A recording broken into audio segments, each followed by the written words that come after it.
Ya estamos grabando. Ya, entonces vamos a partir por ver la corriente de la conciencia de William James. Yo este texto no me lo leía desde primer año de la universidad, así que fue bonito hoy día cuando estaba preparándoles la ayudantía, como revisarlo.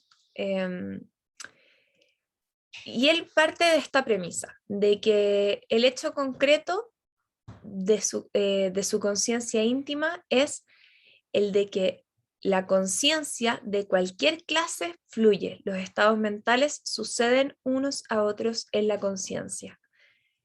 No sé a qué les suena esto de como que la conciencia fluye. Sí, me pueden decir.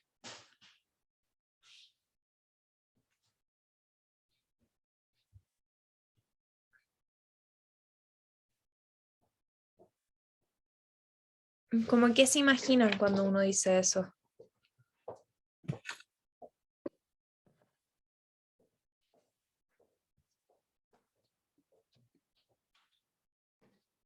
Dale, sin miedo.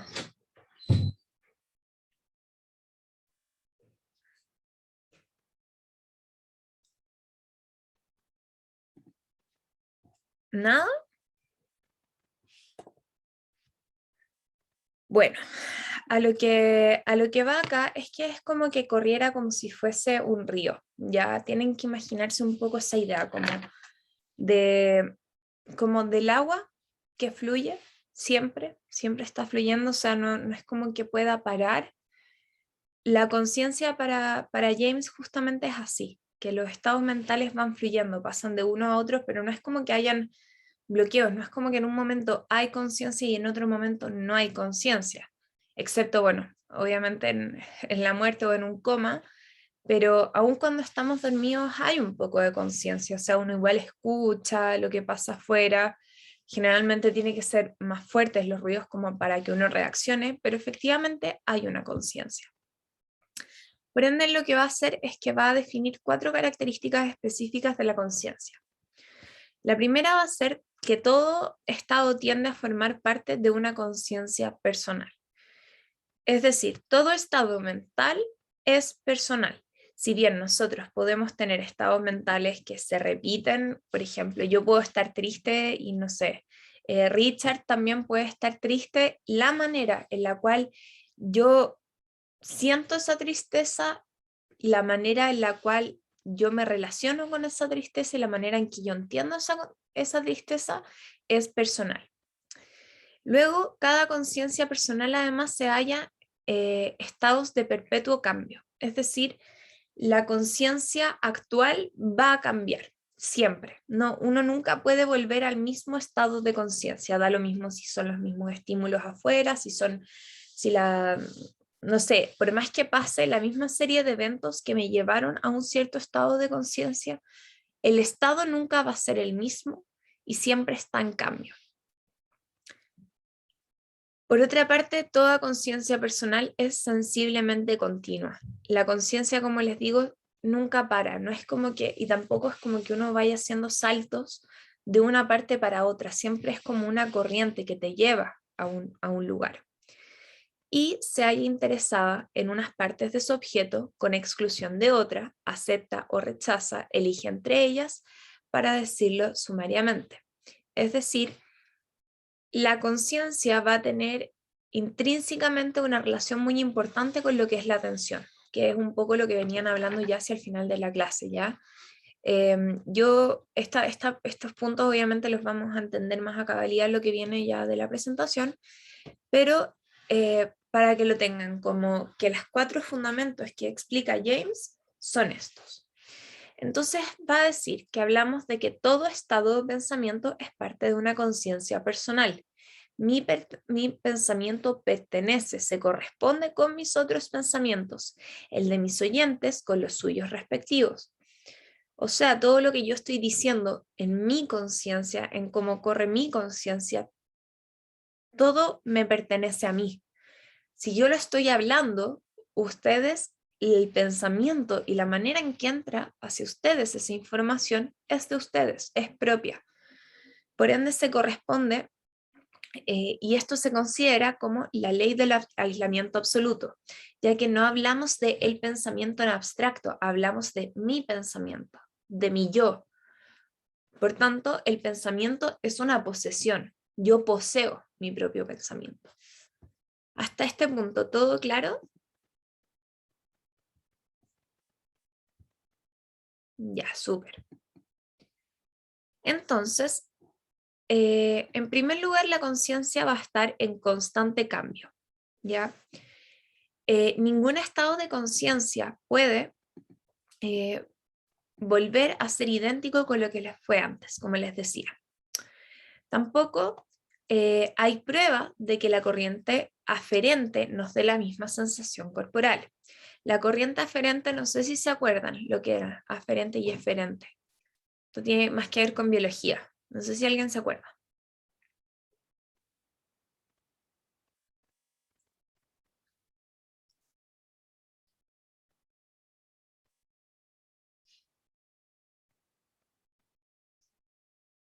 ¿No? ¿Nada? Por último, díganme que no, para saber si están ahí, pues.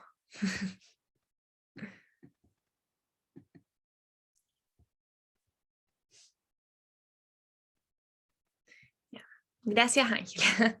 Está bien que no te acuerdes. Si es más que nada también chiquillos, chiquillas, para ellos saber que están ahí. Ya, hay dos tipos, no sé si ustedes se acuerdan de esto, que están los nervios del sistema eh, nervioso central y los nervios que van hacia afuera, que son todos los nervios como periféricos, ¿ya? Es decir, sistema nervioso central, cerebro, encéfalo, baja por la columna hasta toda la espina dorsal. Eso es el sistema nervioso central. Sistema nervioso periférico, ya son todos los nervios que salen del sistema nervioso central. Por ejemplo, ustedes en las manos tienen un nervio que, varios en realidad, que viaja por todo su brazo y llega hasta algún punto de la columna, de la espina.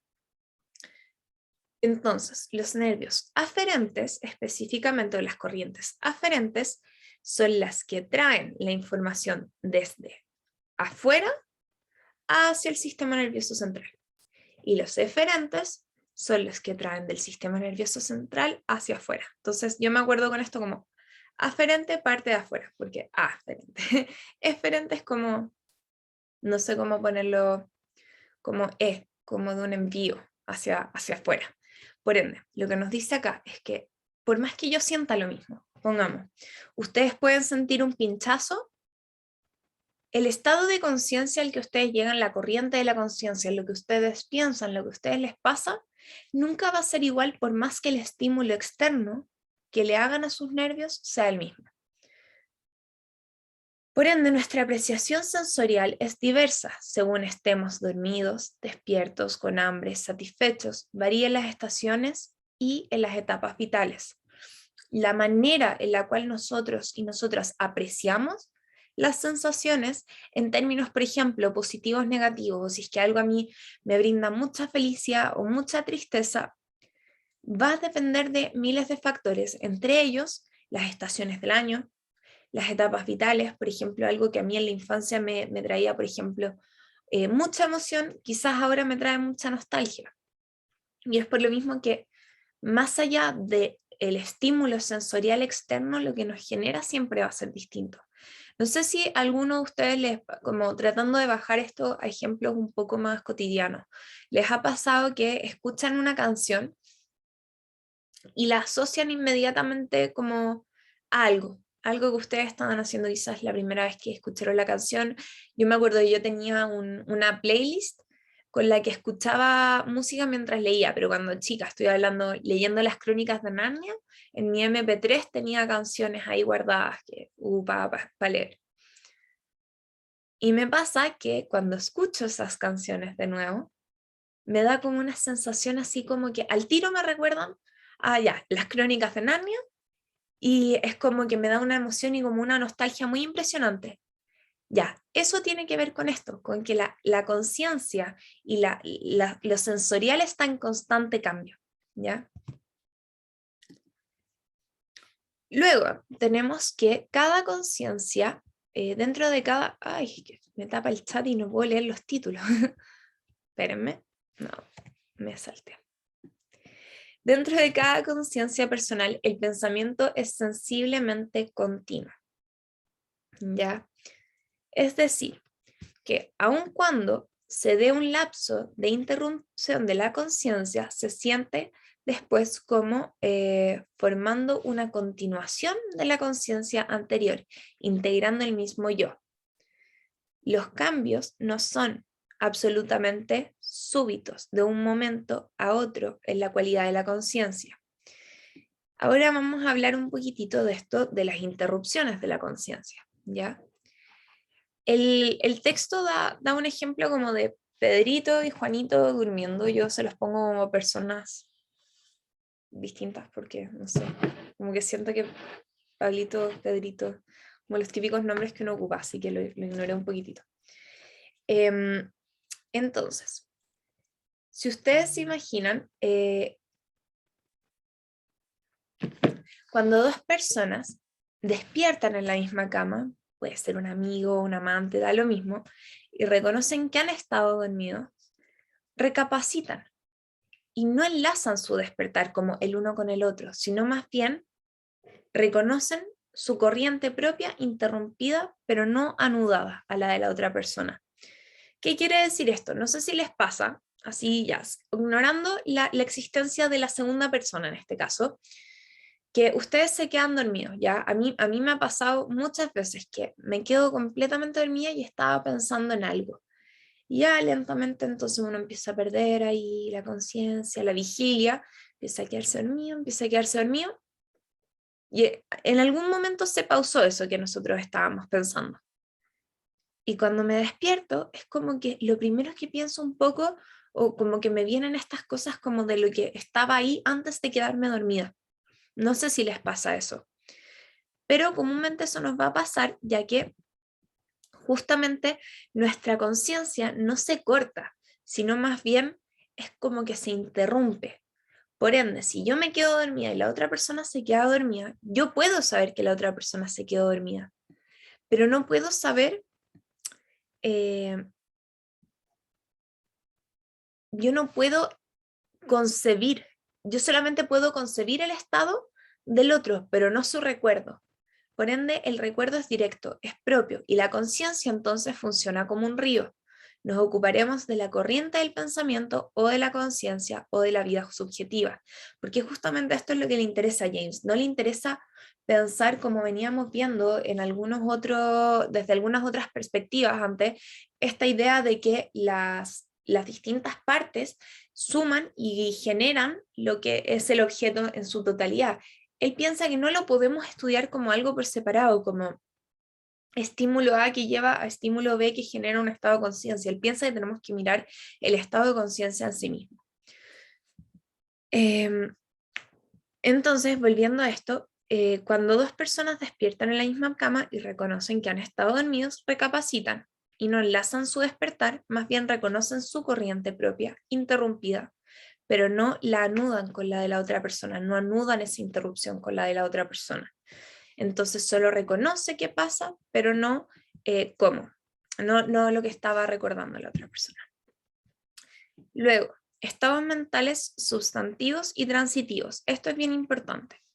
Tenemos dos partes entonces, son las sustantivas y las partes transitivas. Las partes sustantivas tienen que ver con periodos de descanso y las transitivas con la vuelta o el vuelvo de la corriente de conciencia. Entonces explica un poco más acá. Los descansos, es decir, los sustantivos, tienen que ver o se hallan comúnmente ocupados por imaginaciones sensoriales distinguidos por las peculiaridades de que pueden ser mantenidas ante la mente por tiempo indefinido sin que cambien. Ya, esto puede sonar medio enredado, pero básicamente acá a lo que se refiere esto es que muchas veces yo estoy, imagínense ustedes están pensando y yo, ok, estoy pensando en una canción, ok, y de la nada la canción dice una palabra y pierdo la atención o pierdo la corriente de esa canción y me quedo pegada en una palabra. Y no sé, decía que algo era, yo qué sé, era verde y me acuerdo de algo verde. Entonces descansa esa corriente sensorial, distingo una peculiaridad nueva y luego eso va a significar que nosotros al pensar casi siempre estamos en lo sustantivo y lo transitivo entonces va a ser es el pasar de una conclusión sustantiva a otra, porque es como que va en el tránsito, nos desviamos, sacamos una conclusión sustantiva, volvemos a lo transitivo, seguimos la corriente, pausamos, sustantiva, de nuevo sacamos, nos viene otra idea a la cabeza, pensamos en eso, volvemos al margen original. Y entonces ese margen original termina siendo más bien las conclusiones que yo voy sacando hasta este punto de todas las interrupciones. No sé si es que eso les hace sentido como con esa explicación.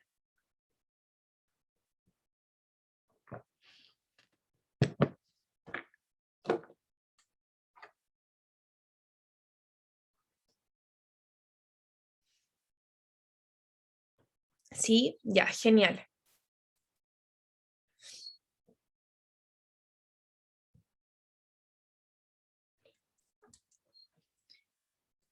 Bueno, sigamos entonces. Discúlpenme un momento, una mini interrupción.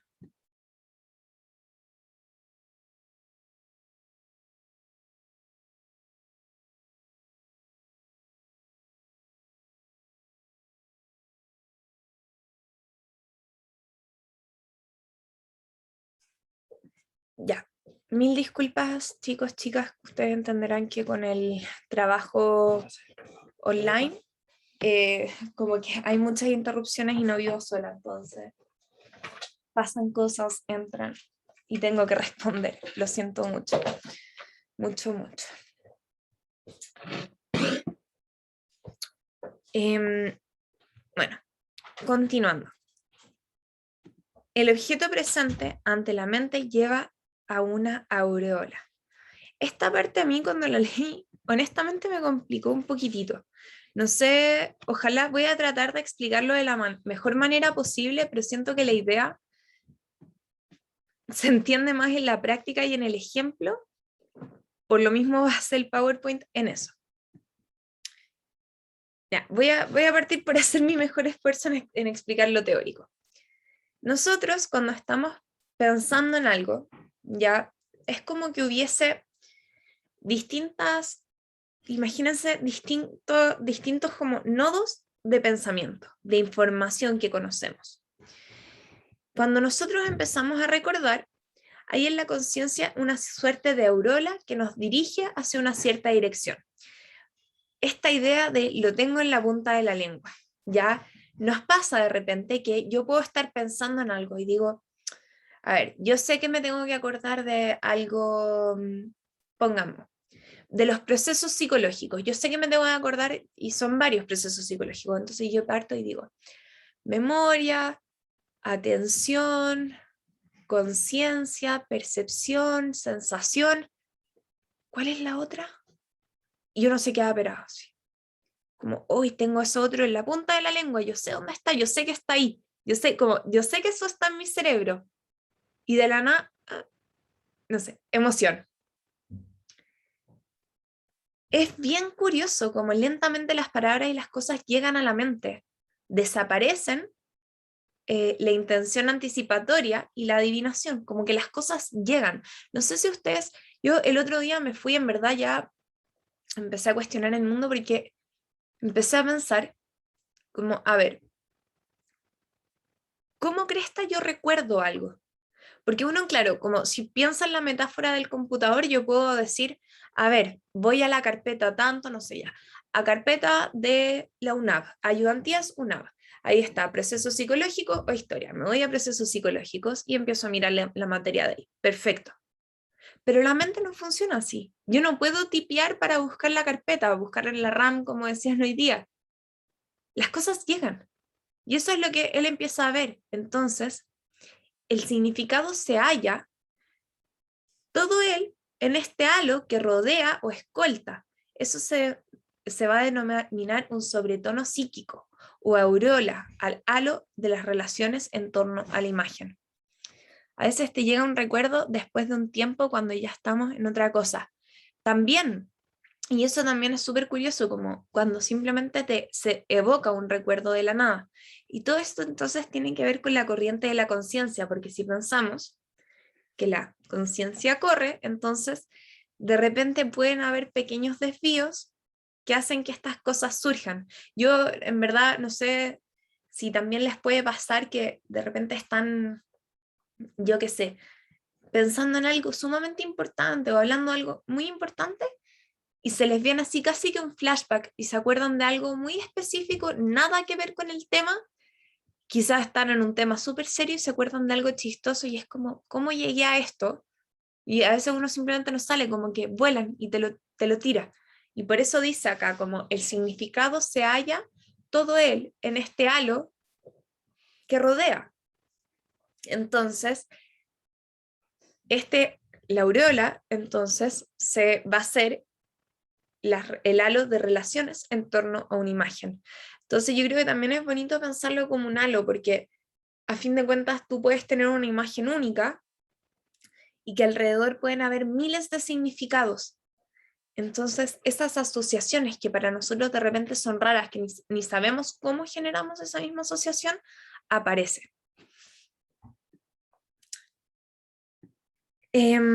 Entonces, acá lo que él hace es hacer este monito sobre las condiciones cerebrales de la aurora. No explica mucho en términos biológicos este tema, pero sí dice que les voy a ir explicando este gráfico. A es, no sé, denme ejemplos de lo que es, denme 3 palabras, da lo mismo cuáles sean.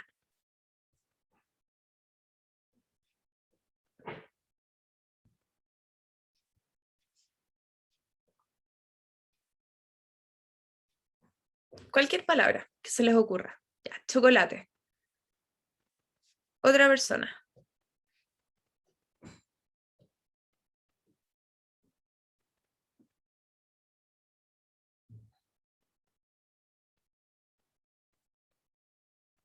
Auto. Ya. Una más. Lápiz. Perfecto.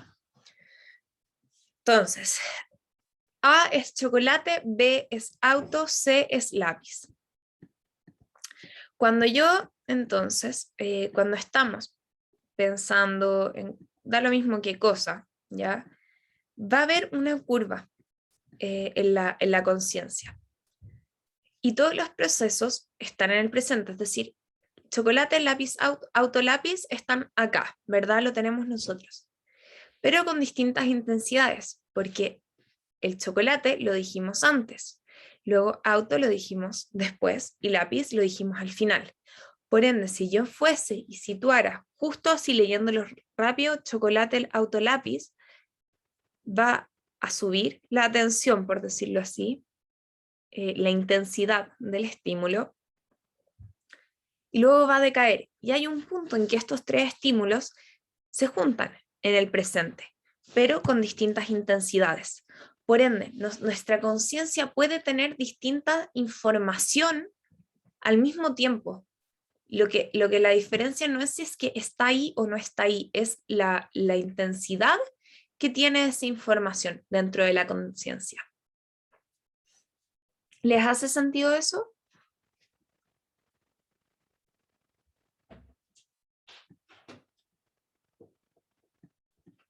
Ya, genial. Ya, entonces, luego él nos va a decir que el pensamiento puede ser igualmente racional en cualquier clase de términos, ya que todo pensamiento voluntario se compone por un tema o un sujeto. Estos se hayan constantemente percibidos en la aureola, de la que veníamos hablando. Si la aureola de un pensamiento nos hace sentir que todo está bien, podría considerarse como pensamiento desenvolvente del tema. Importa poco el género de nuestro trabajo mental, Lo único que importa son los puntos de parada, las conclusiones definitivas o provisionales del pensamiento. ¿Qué quiere decir esto? Esto, si no me equivoco...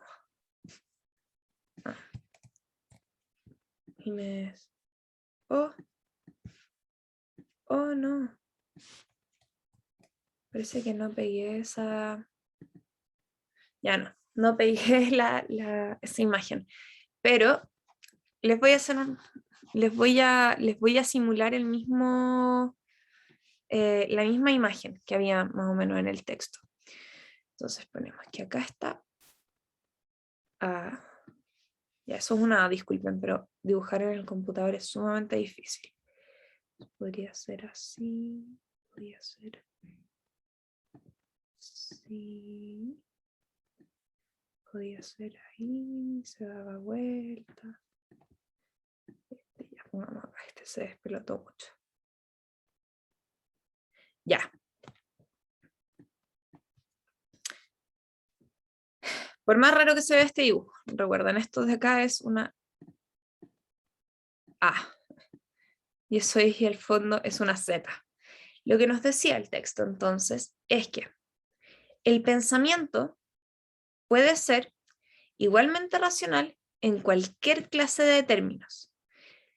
¿Por qué? Porque da un poco lo mismo toda la vuelta que uno se dé para llegar de conclusión A a la conclusión Z.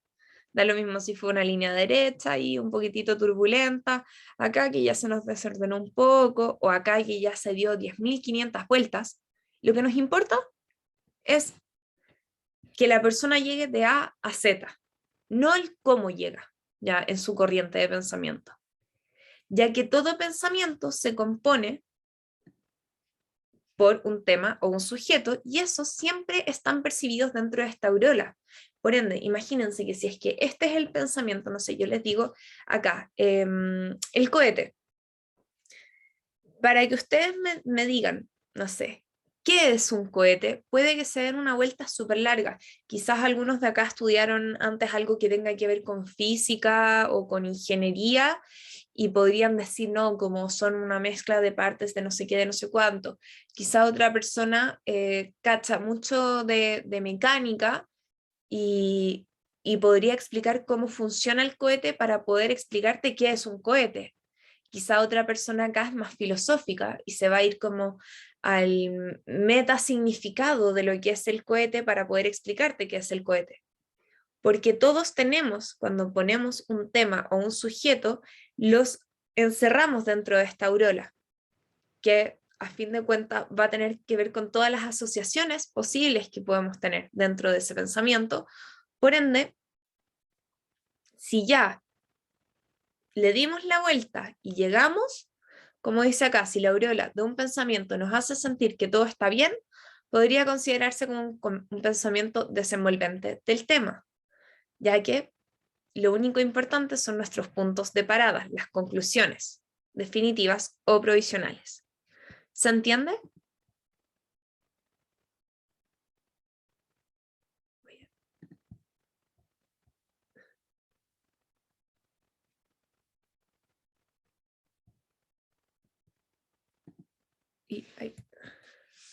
Y si efectivamente lo que dice Richard, disculpa que no te había visto el chat, pero sí, y del conocimiento de cada cual tenga en relación a una palabra o concepto. Súper.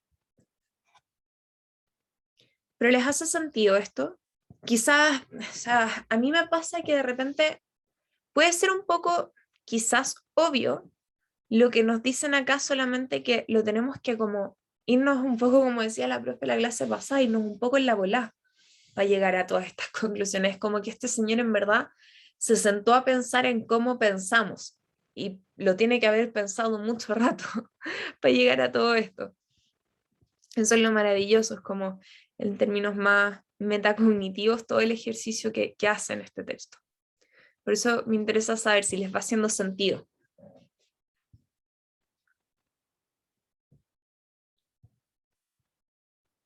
Ya, genial.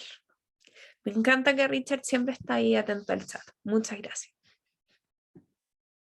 Y bueno, el último punto entonces era que la conciencia se halla siempre más interesada en una parte en una parte del objeto que en otra. Acoge, rechaza, elige en tanto que piensa. ¿Las conclusiones definitivas van a depender de los flujos? Sí, claro. Claro, el tema ahí es qué tan, a ver, como si lo estamos analizando ya a nivel, porque él lo está pensando solo como la corriente de la conciencia, como darle un poco lo mismo como todo el resto. El William James estaba más concentrado acá en hacer como el ejercicio más metacognitivo, ¿ya? Pero efectivamente las conclusiones sí dependen de los flujos y para nosotros, futuros psicólogos, nos importan mucho las conclusiones a las que llega la gente, ¿ya? Porque ustedes van a ver que cuando pasan psicopatología, todo lo que es patología en salud mental justamente es porque algo dentro de los procesos psicológicos falla. Puede ser en la memoria, puede ser en la conciencia, en la percepción, en la emoción, ¿ya? Entonces, claro, esto en términos de conciencia, cuando los estados de conciencia están alterados, ese flujo también es medio extraño, ¿cachai? Como que los saltos que hay dentro del flujo de conciencia de la persona no son lógicos. Y ahí es cuando uno empieza a decir como, esto es un poco, podría ser un poco patológico. Por eso mismo es que igual, obviamente, dependen de los flujos y son importantes, pero en el texto esto no se toca, esto te lo estoy diciendo yo acá. No sé si te hace sentido lo que te digo, en verdad.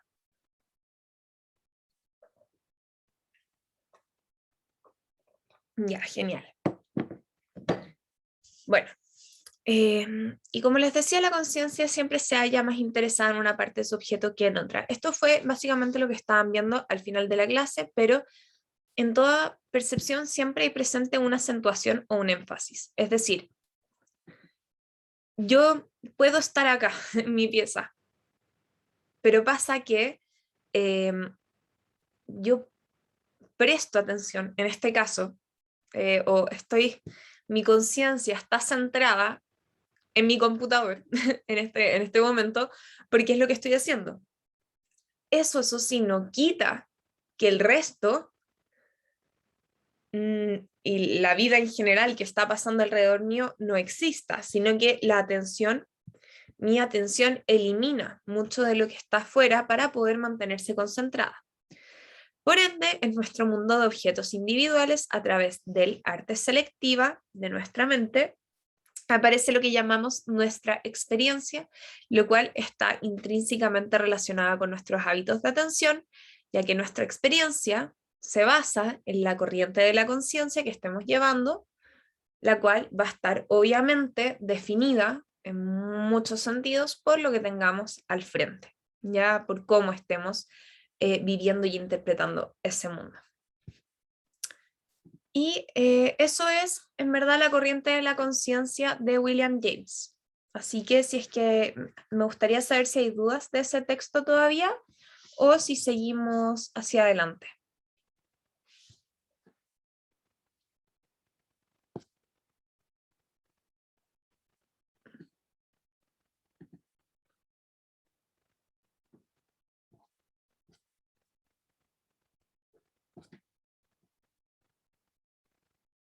Ya, voy a suponer que no hay dudas.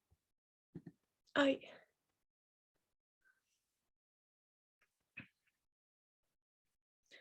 Sí, igual lo que yo hago acá, Richard, para que te hagas una idea, es tomar los puntos más relevantes de la discusión que hacer, como los puntos de su teoría, ¿ya? Porque él va a ser, el texto tiene mucha discusión también un poco como epistemológica con lo que vimos en historia.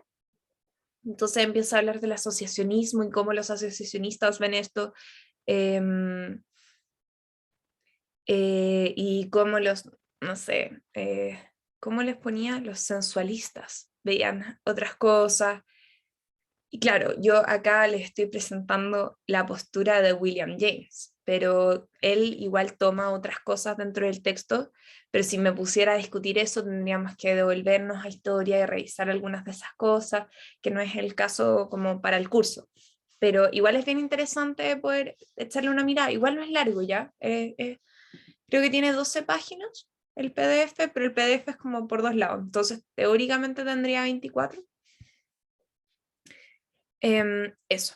Y bueno, estados de conciencia de Morris y Maisto. Acá esto ya es el resumen del resumen del resumen del resumen, porque Morris y Maisto sí que es largo. Yo solamente les puse, bueno, lo que le pregunté a la profe, en qué me enfoco, y les agregué un poco de neuro.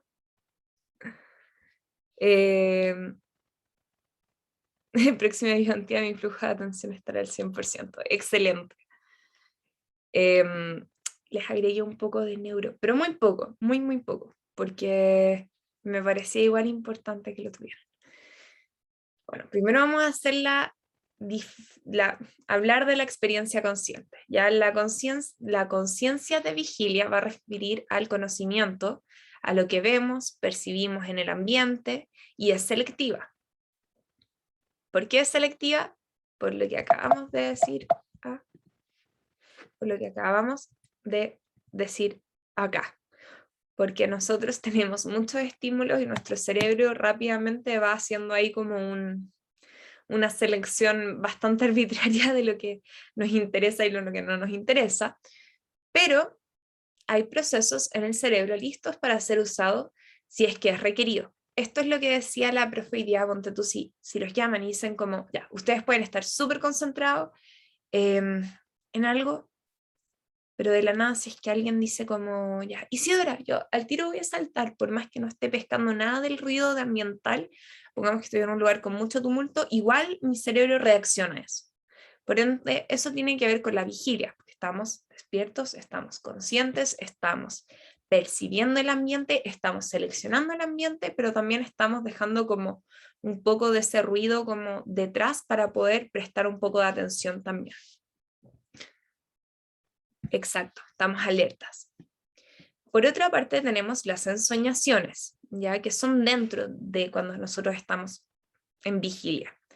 Las ensoñaciones son cambios espontáneos en la atención del aquí y ahora al mundo privado de fantasía. Generalmente tienen relación con aquello que sucede en el mundo real. Esto entonces sería un poco esto que estábamos hablando de lo sustantivo. Más atrás, esta idea de que podemos estar en una línea fija y de la nada como que, uy, y me fui y me volé y estoy en cualquier otro lado, nada que ver, pero generalmente parte por algo, por algún estímulo que hayamos visto o hayamos percibido en general dentro del mundo real. Entonces, no sé, les doy un ejemplo. Ya, yo estoy haciéndoles acá la clase. Hay un cepillo de pelo acá en mi escritorio, ¿ya? Pongamos. Le estoy haciendo clase y me podría quedar mirando el cepillo de pelo y empezar a pensar y así como irme así para adentro y empezar, uy, ¿cuándo fue la última vez que fui a la peluquería? Uy, que me gustaría cortarme el pelo, ya voy a tener que ir a la peluquería, no sé qué, no sé cuánto, y me voy a este mundo privado de fantasía. Estar pendiente de la clase y de repente estoy en el campo, exacto, eso mismo. Y que generalmente uno hace una asociación sin darse mucho cuenta de dónde sale, pero aparece. Y generalmente entonces, como les digo, va a tener mucha relación con el mundo real. Ahora vamos a hablar del sueño. Los seres humanos pasamos la tercera parte de nuestras vidas en el estado alterado de conciencia llamado sueño. Veo el chat. Son fracciones de segundos, sí. De hecho, bueno, hay patologías que justamente tienen mucho que ver con que las personas pasan mucha parte de su tiempo en esto que son las ensoñaciones, como que no tuviesen la capacidad de salirse un poco de eso. Ay, un segundito, disculpen.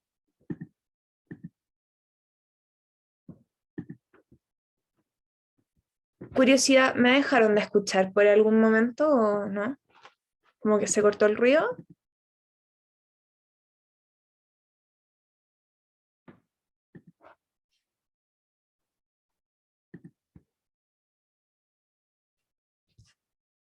¿No? ¿No? Ah, ya. Es que, ya, en mi casa muchas personas tienen audífonos inalámbricos y los compartimos, entonces alguien los saca y se conectan a mi computador y no sabía si se había ido como todo el sonido para otro lado. En fin, pasando ya al tema del sueño, no de los sueños, ¿ya? Los sueños yo creo que los van a ver en psicoanálisis. Em, los seres humanos pasamos gran parte de nuestra vida en el sueño, el cual es un estado natural de reposo caracterizado por la reducción de movimiento voluntario y menor conciencia al entorno. Nosotros tenemos algo que es muy importante, que son los ciclos circadianos, que va a ser una adaptación antigua y fundamental del ciclo solar de 24 horas. Nuestro reloj biológico, controlado por dichos ciclos circadianos, se gobierna por las neuronas localizadas al inferior del hipotálamo, conocidos como el núcleo supraquiasmático, núcleo supraquiasmático, NSQ, el cual informa al cuerpo respecto de los ciclos diarios de luz y oscuridad. Y este núcleo va a ser genial porque va a secretar neurotransmisores específicos que van a regular la temperatura, el hambre, los niveles hormonales, el metabolismo, la presión, y todo esto varía a lo largo del día. Por ende nos informa cuando tenemos que ir a dormir. Por ejemplo, si es que nosotros estamos ya llegando a la noche, las luces se empiezan a ir, bueno, es más complejo obviamente cada vez más con las luces artificiales, pero se supone, como tendría que ser en la naturaleza, que las luces bajan y nosotros empezamos a producir más melatonina. Y la melatonina es la que nos da sueño y nos vamos a dormir. Por ende, una alteración muy clásica de los ciclos circadianos es conocida como el jet lag, que es cuando uno viaja en avión y hay cambio de horario. Entonces, nuestro reloj biológico, que esperaría que o sea, una cierta hora para el reloj, en un cierto momento se ponga oscuro y yo tenga que dormir, y eso no pasa porque estamos en otra zona horaria, y se nos desordena todo. Por eso muchas veces recomiendan que si uno va a viajar, especialmente a lugares que tengan mucho cambio de horario, tome melatonina los primeros días del viaje, o creo son un par de días antes. No estoy muy segura cuál es la recomendación médica y ustedes tendrían que averiguar, pero justamente para generar que el cuerpo no entre en este estado. No sé si alguna vez les ha pasado que se les desordena un poco su reloj biológico, pero es horrible. ¿Ya? El reloj biológico del no vidente. ¿Cómo es eso?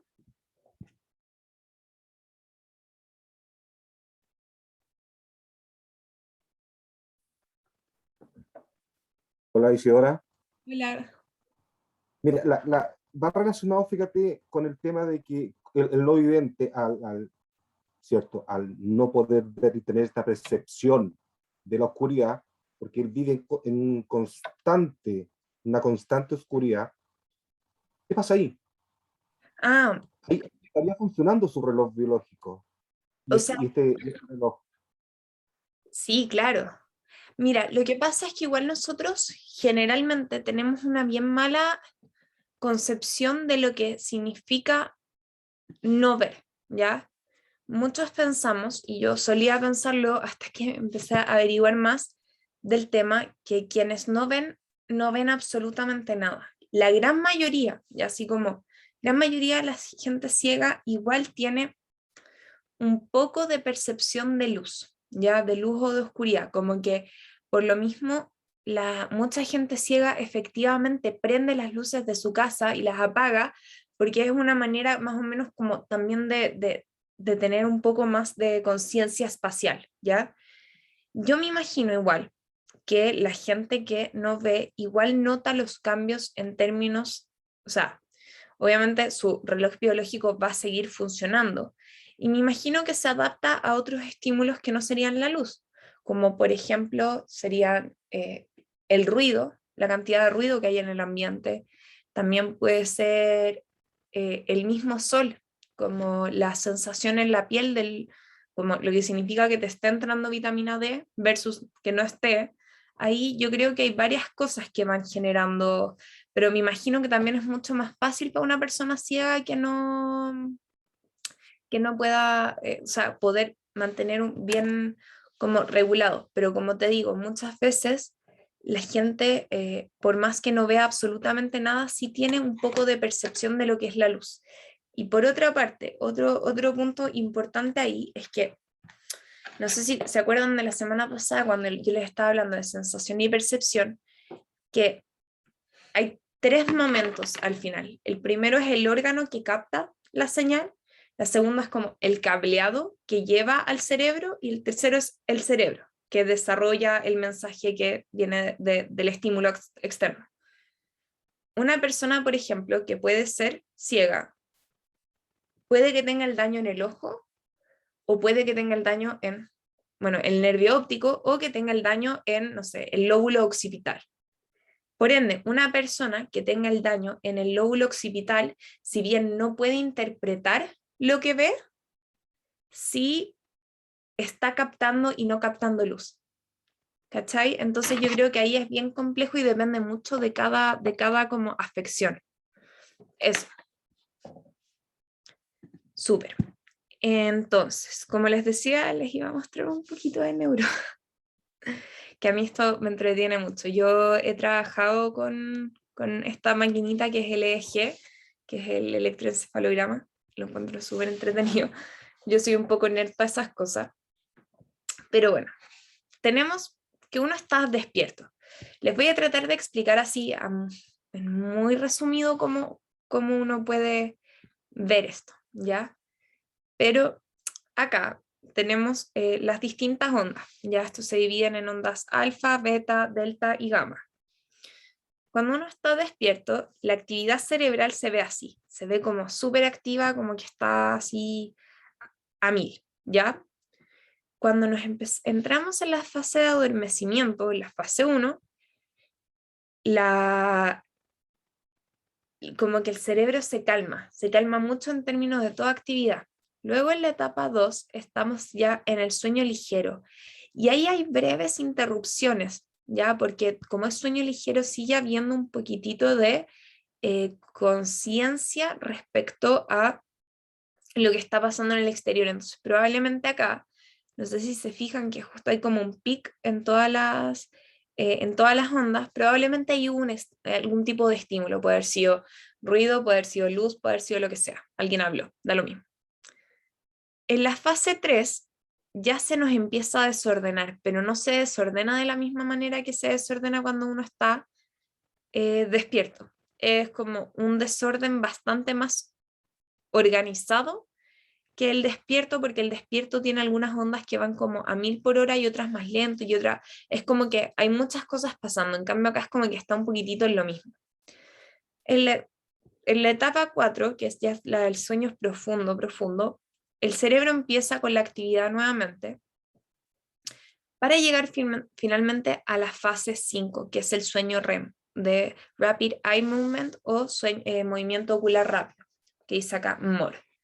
¿Qué significa eso? Generalmente nosotros cuando soñamos es justamente en la fase MOR, en la cual el cuerpo, y esto suena súper loco según yo, si uno nunca lo ha escuchado, se paraliza, ¿ya? Y los ojos se empiezan a mover muy rápido. No sé si es que alguna vez, yo nunca lo he visto en una persona así como, porque la verdad es que tampoco nunca me he parado y le he abierto el ojo a alguien como que esté durmiendo al lado mío para ver si se le están moviendo los ojos. Pero sí me pasaba con mi perro, que se quedaba dormido y de repente se le abría un ojo y empezaba así. Lo que está pasando ahí es que uno está soñando, ya está soñando y el cuerpo se paraliza, porque yo sí lo he visto y es muy extraño. El cuerpo se paraliza para que nosotros seamos incapaces de actuar nuestros sueños. Por eso también se paraliza el cuerpo. ¿Qué es una parálisis del sueño entonces? Esto no estaba en el libro, se los digo porque es dato curioso. La parálisis del sueño, si es que alguna vez les ha pasado, probablemente la pasaron pésimo, pésimo, pésimo, pésimo. Eh, Entraron en vigilia, pero con el cuerpo todavía paralizado, todavía con el movimiento ocular rápido, por ende estaban soñando, pero estaban despiertos y no se podían mover. Eso es la parálisis del sueño, y es terrible, porque la gente muchas veces, también yo creo que tiene mucho que ver con cómo uno entiende después si es que una parálisis, o si uno tiene más pensamientos, no sé, por ejemplo, hay gente que cree en las posesiones demoníacas y cosas así, que piensan que los amarran en la cama y que tienen a alguien sujetándolos, ya, no necesariamente es así. Generalmente el propio cuerpo está paralizado, pero claro, se siente de esa manera y da mucho, mucho miedo. Eso causa uno de los trastornos del sueño igual más comunes. Y claro, como les digo, entonces acá en este momento del MOR o del REM, dependiendo de cómo uno lo quiera poner, en inglés o en español, justamente ahí es donde se da este tema de los sueños. Acá es como el cerebro estuviese también ya armando como cosas, están pasando cosas, ese es el punto, en todo el rato. Y cómo funciona esto es que pasamos de la fase 1 a la fase 2, a la 3, a la 4, a la 5, y esto da vueltas, más o menos 4 a 5 veces en la noche. Y así funcionan las fases del sueño. Eso con el sueño, ¿ya? ¿Todo claro hasta acá? Genial. Y finalmente llegamos a los estados alterados de conciencia, ¿ya? Por drogas, que era lo que hablaba el texto. Acá yo no sé si es que acá hay gente que cache más, que cache menos, no tengo idea. Pero veamos, los estados alterados de conciencia por drogas, justamente lo que tienen que ver es que toda droga que es psicoactiva, es decir, que genera algo a nivel psicológico, sea el ánimo, sea la percepción, sea el funcionamiento mental o la conducta, bueno, hacen eso. Y van a haber tres tipos de drogas, como tres grupos grandes, ya que son los estimulantes, los depresores y los alucinógenos. Los estimulantes lo que generan es generalmente cambios en el estado del ánimo y en la conducta, ya que te estimulan. Los depresores, justamente al revés, te bajan. Muchas veces también bajan el funcionamiento mental, al igual que los estimulantes suben el funcionamiento mental. Y los alucinógenos son los más interesantes en ese sentido porque generan varias cosas. Pero bueno, lo más típico, ya les pongo este cuadro que estaba en el libro. Tenemos como los depresores más comunes el alcohol, ya que es bifásico, es decir, que reduce la tensión seguida de una depresión del funcionamiento físico y psicológico. Los barbitúricos tranquilizantes, que generan una depresión de los reflejos y un deterioro del funcionamiento motor y reduce la tensión. Y los opiáceos, que en este caso serían los más peligrosos, por ponerlo en algún sentido, que generan euforia, somnolencia, acceso del placer y poco deterioro en las funciones psicológicas. Acá también aparece la sobredosis de alcohol, bueno, sería la desorientación, la pérdida de conciencia, la muerte con niveles extremadamente altos. Los barbitúricos generan respiración superficial, piel pegajosa, pupilas dilatadas, pulso débil, rápido, coma y posible muerte. Y en opiáceos, justamente respiración lenta y superficial, piel pegajosa, náuseas, vómito, pupilas fijas, convulsiones, coma y posible muerte. Suena bien terrible. Luego tenemos los estimulantes más clásicos, que son las anfetaminas, la cocaína, la cafeína y la nicotina. Todas generan un aumento en el estado de alerta, una excitación, euforia, incremento de la tasa de pulso y de presión sanguínea e insomnio. Acá obviamente la cafeína y la nicotina serían como las drogas legales, la cocaína y las anfetaminas no. Entonces acá dice que para las anfetaminas y la cocaína, la agitación con altas dosis crónicas, alucinaciones, por ejemplo, bichos de la cocaína, delirios paranoides, convulsiones y muerte. son una sobredosis. Para las anfetaminas, la cocaína y la nicotina, tolerancia, dependencia psicológica y física, y para la cafeína, dependencia física y psicológica y síntomas de abstinencia.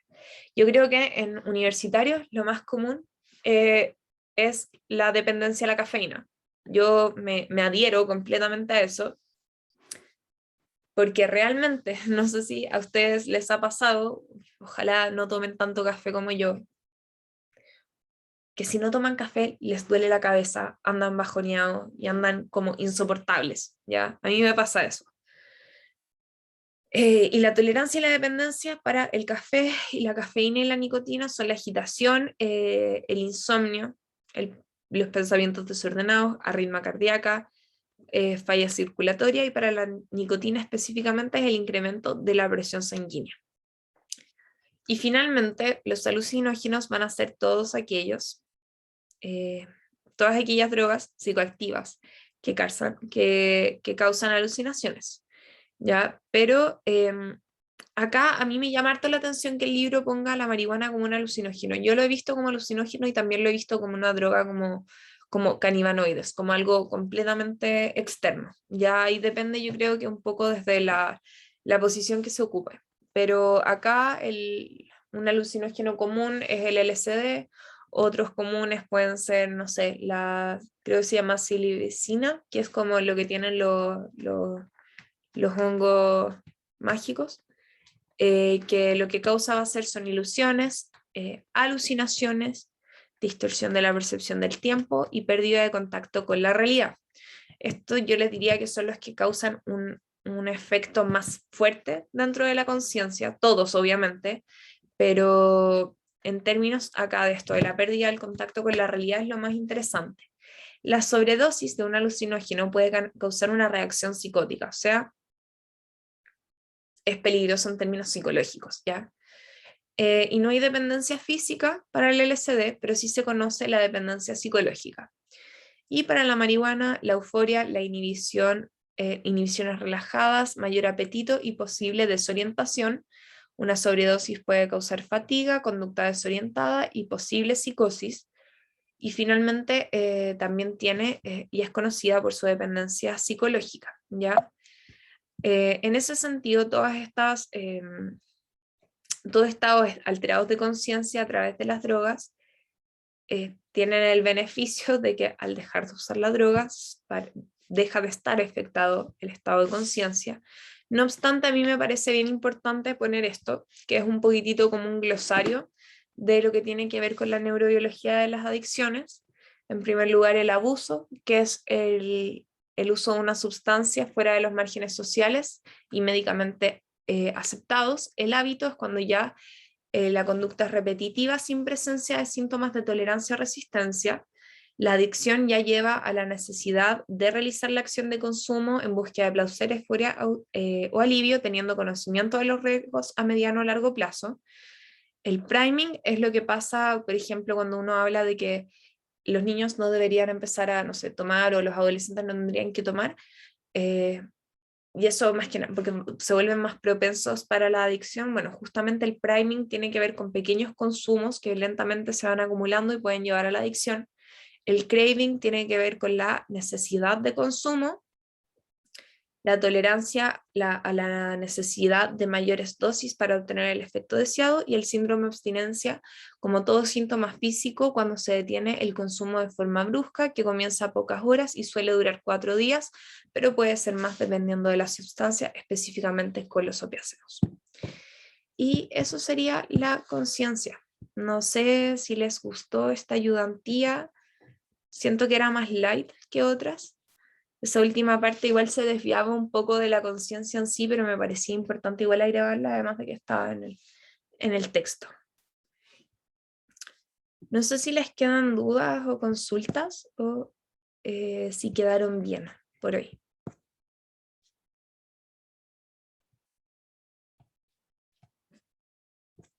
Genial.